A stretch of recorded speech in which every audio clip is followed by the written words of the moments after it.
Welcome, welcome, welcome to our Woman's World discussion this Thursday morning. Today we look at fear. What is fear, and can it really dictate your future and even possibly protect you from learning your own truth? Well, let's welcome Sonia Wynter, Associate Clinical Psychologist, and we're here with us on set, and Latanya Elliott joining us via Zoom. She's a teacher at the Mineral Heights Primary School, singer and songwriter as well. So they're both here to discuss, and we welcome all of you to our Woman's World discussion. So I'm going to start, Sonia. Fear, F-E-A-R. Such a popular word, and we say it so loosely and so strongly, but really, what is fear? Fear is one of the most powerful emotions that human beings can experience. It's kind of like an alarm system, as it were, you know? So sometimes we're in a situation of some sort, and our brain picks up that there's a threat, risk of some sort, either physical threat or psychological threat, and our brain immediately triggers fear. And it's really to get us into action, to protect ourselves in some way. And that fear can be so powerful that we can become, you know, go to our aid in remarkable ways, you know, but it can also be sometimes very paralyzing. So fear, I call it an alarm system, so that it's not stigmatized, you know, because it really serves a purpose. And sometimes it's our response to it that can set us aback. And so our responses differ based on what things? Is it how we were raised? It's situations that presented themselves? Like how I look at something and how I fear a situation differ from how you do the same thing? Okay, so I think it has a lot to do with the type of fear that it is. So some fears are instinctive. So the fear that we have, let's say because we feel pain, that's instinctive.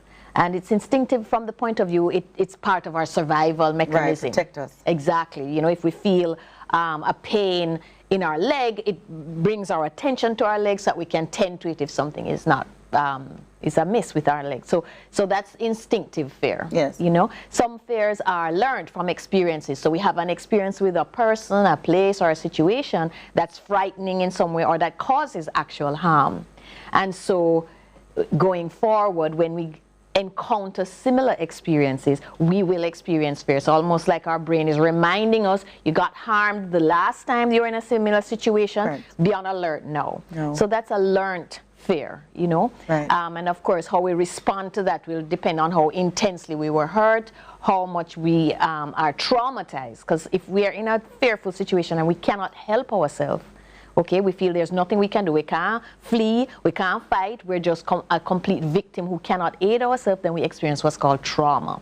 You know, and that's when it can really work against us. And then there are other fears that are taught to us. So we're taught, let's see, to fear certain people, let's say. You know what I mean? And that can present as prejudice and discrimination, that sort of a thing, you know. So there are different types of fear, and so they can have a different impact on the individual. Latanya, you're joining us by Zoom. What say you? What's your, give us, if you agree at all, or you have anything you want to add, let's just hear your thoughts around what really fear is. Okay, so great morning. Yes, morning. I'm in agreement with Ms. Wynter. So fear comes from sometimes an anticipation of danger or awareness.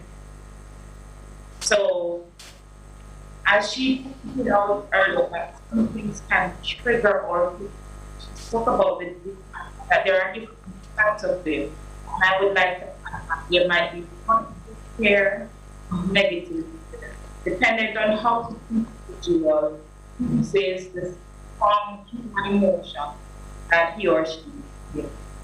All right, so this whole thing about, you know, the fear factor and again, explain exactly when presented, when in a protective way, how do you then not, how does one deal with fear now in a limiting way? You know, it's like you spoke to the positive aspect of it and the fact that, you know, fear can also be restrictive. Yes.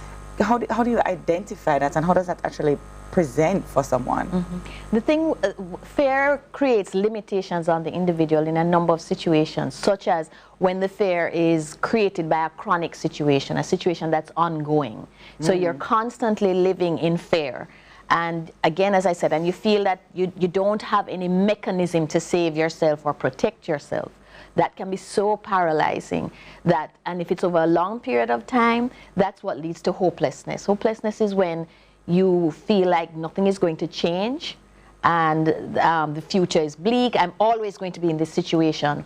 And then hopelessness then leads, of course, to depression. And then in those situations, you're even more, you can be even more unable to help yourself and to deal with the situation head on, because you've just been completely paralyzed by what has happened and how you've dealt with it. So let me see if I can get it kind of. So if I have a fearful reaction to a situation, or I'm feeling fearful of something, that's right. The next step is to get rid of get rid of that thing that you have now come upon. So if you don't, that's when you live in a space of constant dismay, and because you have not removed what this fear has presented for you. You haven't addressed for sure. The situation. Yes, you don't feel that you're in a situation where you're coping. You're going to be able to move through this situation and thrive again. Right. So I want to just be clear about your reaction to fear is very different from the fear. So when you feel fear, your reaction can be one of three things. You can fight, you can flee, or you can freeze. Okay, and all of those, and you can fight, you can flee the situation, or you can freeze. It's the fight or flight response that we know so well, and we can do that emotionally as well as actually physically. Yeah. And what happens is that usually in most situations, our response helps to protect us and helps to get us out of the situation. You hear a frightening noise or something like that, and you're able to jump and move to safety quickly. But as I said, what can happen is that when fear leads to just an ongoing chronic situation of, say, just general low-key anxiety, where you don't feel like fleeing the situation, you don't feel capable of fleeing it, you don't feel capable of fighting the situation to your benefit, you're just frozen, then that's what can, over time, just leave you completely paralyzed. Latanya. All right, so let's just shift a bit now and look at fear in the sense of fear as a motivator. I mean, what are your thoughts on fear being a motivator? How possible is that? Okay, so earlier on, I understood the fact that either be positive or negative. Now, if we come from the perspective, we were given faith, we were given. So we were created power with love of mind, and what we can do, we literally feel natural, feel fear as human beings, and it's something that constant, and we will always fear at some point. Now, one of the things that we can do is affirm ourselves with fear that we have. Producing as and energy and comfort. Latanya, I'm not sure. I'm hearing you. The connection is a bit choppy. I don't know if you can just check something there for me, because we're hearing you just in and out a bit. But I'm recognizing you're speaking about affirming, and a couple of things, Sonia, there that she was highlighting. Just the fact that fear can indeed be a motivator, because there's an opportunity for that. Don't know if you want to shed some light on that for me. For sure. Sometimes we can be so fearful of an eventuality. We predict something and we can be so fearful of it. Our minds are so powerful that we can actually look into the future and make a prediction. Sometimes our predictions can be guides to us. Can't we sometimes fear things that don't even exist? And that's when it becomes disordered. When we're fearful of something that is not appropriate to the situation that we're in. When that's when we say, for instance, you're not living in the moment and you're living in a future that may or may not happen, but you're responding to it from now. And that's when your response is now what we'd call disordered, and it's maladaptive, not working in your interest to help you thrive. But speaking of fear as a motivator, sometimes we can fear that potential future so much that we put in place so many mechanisms to protect ourselves. You know what I mean? And make sure, and we're more cautious, yes. And providing we're kind of aroused to act, to act in our best interest, to prevent that situation. And if it's appropriate, it's always about, is my response appropriate to what's happening now and what's likely to happen? That's always a good litmus test. A good litmus test. All right. So fear factors and how we can dictate in our life. We spoke about fear as a motivator. Then what about persons who literally now have lived or are living a very limited life because they have applied fear to a certain situation or mindset? Yeah. You know, I'm fearful. And you find fear is used in so many different ways, or people, you know, express fear. And so I fear flying, right? You've never, possibly one person has, you know, fallen from a very, you know, high place or something, and you hate heights, right? I fear heights. Then someone, I fear flying. You've never flown, but you fear flying. And then there are persons who fear being bigger than they are in a job, or just fear the role and the responsibility. Yeah. How do we manage fear? And actually, I should start at, how do we identify when fear is limiting us? Yeah, indeed. I think that a lot of times when the fear is creating a response in us that's preventing us from thriving in some way. So if you think about your life in different domains, the domain of my relationships. Are my relationships suffering because I'm so fearful? Right. You know, a lot of people right now, in fact, are fearful of going back out into the community, having been on lockdown for such a long time, and they're fearful about interacting. And so they're limiting themselves, and they're not interacting with people and so on, and their relationships are suffering as a result. That's a hint that, you know, you're limiting your life. If you think about your performance in your career or in school or work, and something about the fear is causing your performance to be subnormal or below par in some way, then you know that it's limiting as well. And then, of course, self-care, that sort of a thing. You know, are you just not taking care of yourself, taking care of your body, taking care of your emotional health? That's always a way to know, is fear limiting me in some way? You talk about the fear of flying, for example. Now, the fear of flying is limiting if you're giving up opportunities to go places. You know, I remember there's a time I had a fear of flying, but it didn't stop me. I sort of took my fear with me as I got on the plane. You know, but if I won't step out at all because my fear is then governing my actions all the time, that's when it becomes limiting. And that's when sometimes, in some cases, you actually need the help of a professional. You know, sometimes it's just a friend touching you and having a conversation, and you're sharing with them. Sometimes, as you listen to yourself speak and you hear the narrative, you know, that can be a very therapeutic experience to share with someone. So there are different ways to address it, but I think you raise a good point. The most important thing is being able to identify that, you know, this fear is limiting my life. I'm not thriving. I'm not all that I could be. I'm not enjoying different experiences in my life anymore because I'm so limited, usually because I'm frozen in place. I was about to say, you had mentioned it's the flight or the freezing. The fight or flight, or freeze. And the freeze. And it's And my had yes, Latanya, you are with us. Yes. I had an experience some years ago. I never really thought I needed to learn to swim. So at some point, and I was there. At this age, when I went over this, because I was always very afraid, and decided that I have at least try. And there's this thing that Miss Mara said. She says, you cannot come and do it afraid. So actually going up there, know that, as Miss Wynter said, that you know that you are capable, that you can put ahead with that you have, that you can offer at the end. Okay, awesome. And you said there are some persons who can almost, as they go through their fearful situation, they can almost hear in speaking or expressing over some time that this is now compounding. But then there's also the possibility of someone in your life identifying that you are having a crippling experience based on, you know, recognizing over a period of time that this is how you react. How do we set up each other for success to actually begin the process of overcoming fear? Because that's the big part, right? So the ones that are crippling and freezing us.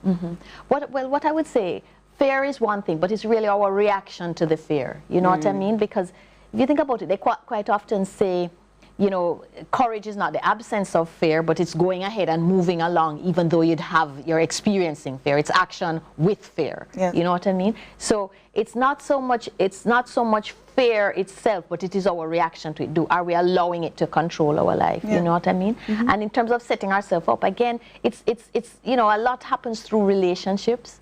You know, connections. You know, one person being on the outside looking on. You know, and sharing. Yes. That's a big thing, you know, that we can believe in each other, but also believe in each other and see wonderful opportunities for each other. But also there's something too that we have to fight against, and that's judgment too, you know. So sometimes, isn't that, you know, a really hard one though? it is, you know, it's being compassionate to someone, you know, understanding that they're struggling, that this fear is something they're struggling with, and sometimes we can not so much communicate that compassion, but instead communicate judgment, which can be further paralyzing. Yes, you know, yes. And it's, you know, that's something that can work against us, and particularly with people that we care about. All right, so we're looking at, you know, overcoming fear. Latanya, you wanted to add anything to what Sonia just said, or are you also, you know, just on the same? I agree with what she has said. One of the things fear has the power that has been given. Pardon me? I think fear has the power that it has been given. What we give it, how much we have over our life. So the power we give to fear, okay. You said fear, based on the power you give it, that is how much it can have, the kind of effect it can have on your life is based on how much power you give it. All right, so I'd like to actually now turn to you, Sonia, because, you know, the work you do, right? Persons who come in and say, you know, I really want to move past this situation. And you mentioned earlier, many times, you know, if you don't see it for yourself and a friend or family member, someone at work, at church, wherever, can identify that I really think this is really not working out for you. As my friend, I have a friend who I spoke to them recently about thinking that they're dumbing down themselves, and it could be a fear of, and it comes back from somewhere, right? It's coming from some issue. When I step into your office, for example, and I say, you know, I really know I can do way more than I am doing now. You know, how do I start? What's the advice you give to me? You know what it is? In our everyday language, you know how fear most often shows up? The language that we often use for it is anxiety. Oh, no way. That's often how we experience it, you know? So it's, you know, I'm about to do something, or I just walk around with all this anxiety, and it feels so paralyzing, you know? I'll see somebody, I'll experience something, I'll remember something, and I just become completely paralyzed with anxiety. I feel my heart rate going up. I feel this awful sense of dread in my gut, and that's fear that has kind of been chronic and operating over a period of time. So most often, people speak with the language of anxiety, you know. And in our situation, I mean, there are a lot of different therapeutic approaches to help people in that situation. A big one, of course, is helping, you know, there are different approaches such as narratives, you know, helping them, as I said earlier, to speak the story, you know, what has happened, and to make sense of it. Almost can give you back a sense of agency sometimes. So you scale it back and, let's talk this look through. Straight. Okay. Exactly. Understand, well, this happened to you 15 years ago. And you're now wired, you know, to be apprehensive about a similar situation, or you see that threat in many situations, and that's understandable. A lot of times too, it's normalizing the kind of anxiety that the person is feeling. Someone who may have been in a car accident that does not want to drive again because they had a very bad experience. That's understandable. Exactly. But then, and it's making the person feel that their response is normal, and it's more the situation that is abnormal. Right. You know, so that makes them realize that they do have control over their life. That restores a sense of control and agency over their life, you know, and takes a judgment out of it. Because a lot of times they are judging themselves as well, and that is very paralyzing. And they're saying, I need to pull it together. What's wrong with me? And just the way the inner voice that we're talking to ourselves with is adding another layer of paralysis, as it were. You know, so there's a huge movement now about self-compassion and teaching people to almost encourage themselves, to be kind to themselves, so that helps them in returning their sense of agency and the fact that they have control over their lives. The fear and the past event does not. But you also don't want to completely sterilize them from the fear. Also because a very real fear could present itself again. Yeah, but and you're like, I fear nothing. Exactly. Because fear can be your ally. Yes. Fear is often your ally, you know. So it's fear about... Fear is often your ally. It's often your ally, but sometimes it can be your enemy, depending on how you know. And so it's helping them to be able to properly analyze their situation, you know, again, and make sure that their response is appropriate to the event that's happening now or to a future that is likely to happen. Okay. All right. Well, Latanya, for you as a teacher, it's the early childhood education space that you support little ones? Primary education. Primary. And I'm sure, you know, children present themselves in your classroom with different fears. How do you handle some of those scenarios, just, you know, in the space as a teacher? Okay, so one of the great responsibilities that I have is reminding them who they are, getting them to understand that they are more than what others think about them and sometimes and what they think of themselves. They present many different fears, and they are afraid of being laughed at, being jeered, and so many different, some of them come with issues they are afraid to turn to. And sometimes, as I said earlier, sometimes professional help that gets the job done. I have to do what we call a referral and ensure that they get the best help that they can. Okay, and so you spoke about, you know, as she's mentioned, many times children present with lots of fears. And this is the judgment you spoke about, you know, the other, you know, peers having judgment on a situation, how them, you know, and so... And that compounds the situation for the child. It does, and then this now becomes something solid and compounded as an adult, right? Yes, exactly. And they feel like it's almost part of their identity rather than it being a healthy response to a situation. Okay, so as we have, so I'm sure some parents are watching, and since this is something that we want to start looking at from a very early age, what's some advice you'd want to give some of the parents to identify some fears that their children may have that they may want to help to reroute or take out altogether? I think one of the biggest things for parents and children is giving children what we would call a literacy around emotions, so that the child can understand, okay, what I'm experiencing now is an emotion called fear.